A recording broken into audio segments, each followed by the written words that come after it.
नमस्ते मित्रांनो, all tips Marathi या चॅनलवरती आपले स्वागत। चला तर मग ऐकूया 25 जून 2024 येणारी ज्येष्ठ महिन्यातील कृष्ण पक्षाची अंगारक संकष्टी चतुर्थी। हिंदू पंचांगानुसार यंदा ज्येष्ठ महिन्यातील कृष्ण पक्षाची ही तिथी 25 जून 2024 रोजी आहे।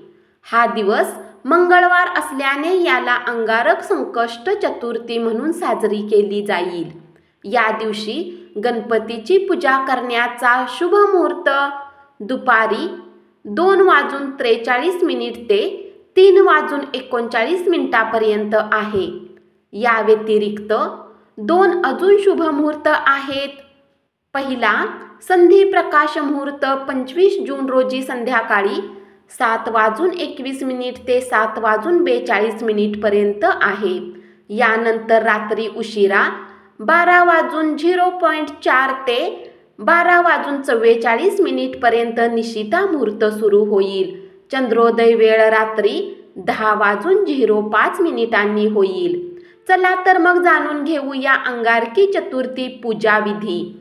अंगारकी चतुर्थीला गणपतीची पूजा करावी, सोबतच हनुमानजींचे स्मरणही करावे। असे केल्याने तुमच्या कुंडलीतील मंगळाचे अशुभ प्रभाव दूर होतात।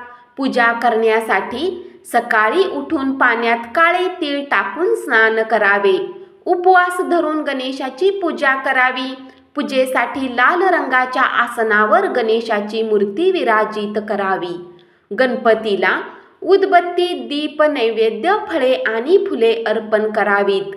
संध्याकाळी श्री गणेशाची पूजा बसवून बाप्पाला दुर्वा आणि मोदक अर्पण करावे। या दिवशी गणपतीला लाल सिंदूर लावावे। असे केल्याने मंगळ दोष संपतात। सोबतच गणपतीला नैवेद्यात दाखवा हे पदार्थ।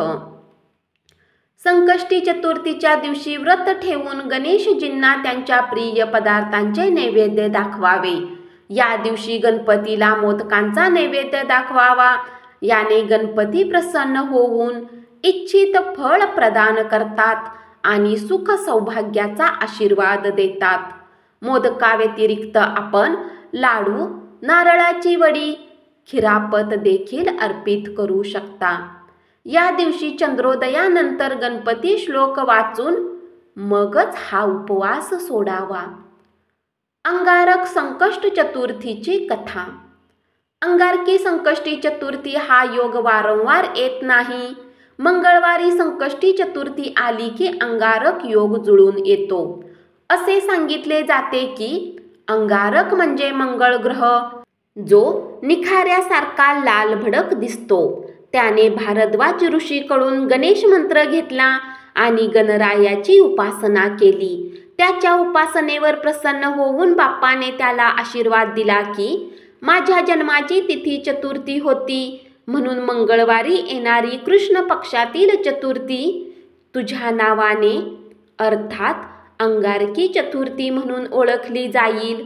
अमंगळ समजल्या जाणाऱ्या मंगळ ग्रहाला ज्या व्रत विनायकाने पावन केले, त्या विनायकाने आपलाही उद्धार करावा, या हेतूने अंगारकी चतुर्थीचे व्रत केले जाते। मंगळाची धास्ती न बाळगता आपलेही जीवन मंगलमय व्हावे, अशी प्रार्थना या अंगारकी चतुर्थीच्या निमित्ताने करता येते। कथेनुसार अंगारकी चतुर्थीचे व्रत केल्यास कोणतेही संकट येत नाही अथवा संकट आल्यास त्याचे निवारण होते। गणेशाने मंगळाला वर दिला, तुझ्या नावाची ही चतुर्थी लोकांचे कल्याण करणारी होईल। तेव्हापासून अंगारकी चतुर्थी या दिवसाला विशेष महत्त्व प्राप्त झाले असे मानले जाते। धन्यवाद। अशीच माहिती रोज ऐकत रहा आणि चॅनलला जरूर सबस्क्राईब करा।